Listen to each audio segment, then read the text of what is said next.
आज आमर यही खर्दा अंचल दुईटी स्थान आमर विशेष करके गत जनवरी 28-29 तारीख में जो Utkarsh Odisha make in Odisha conclave 2025 परिप्रेक्षी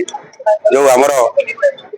investors meet थिला एवं से अनेक पुंजी निवेशकारी पुंजी निवेश करने भित्ति जो एमओयू होता ताहार ग्राउंडिंग करिवार जो परिप्रेक्षी आज ताहार एटी भित्ति प्रस्तर स्थापन करागला। एथिरे 14टी प्रकल्पर भित्ति प्रस्तर स्थापन एवं गोटे प्रकल्पर एथिरे उद्घाटन मध्य करा जायछि।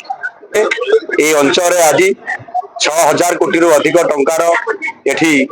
इन्वेस्टमेंट करिवार ए जो प्रक्रियाकरण आज आरंभ होईछि एवं सेथिरे पाखापाखि प्राय एथिरे 30,500 रु अधिक आमर युवक युवती माने जहाँ आमर इन्वेस्टमेंट करबा पई एवं शिल्प आसीबा पई गोटे पॉलिसी आमर नुआ सरकार जे आमे एटी इन्वेस्टमेंट निश्चित भाव में हेबो अर्थनैतिक अभिवृद्धि पई शिल्प प्रतिष्ठा हेबो युवक युवती मानक नियुक्ति प्रक्रिया पई तार वास्तवता देबा पई ग्राउंडिंग करबा पई आज तार भित्ति प्रस्तर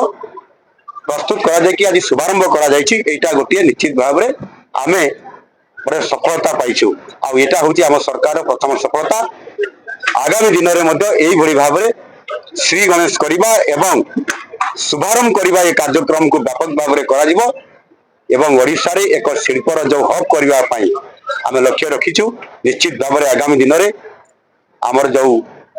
समृद्ध ओडिशा गठन करिवार जो चिंता कराई ओडिशा अर्थनैतिक दृष्टिकोण एवं हितभूमि को मध्य सुदृढ़ करने दृष्टिकोण आपाई आज ये कार्यक्रम आमको निश्चित भाव में सूचित करुच्ची जे ओडिशा आगामी दिन में निश्चित भाव में आगू बढ़ विकास क्षेत्र में एवं लोक समृद्धिशाली करी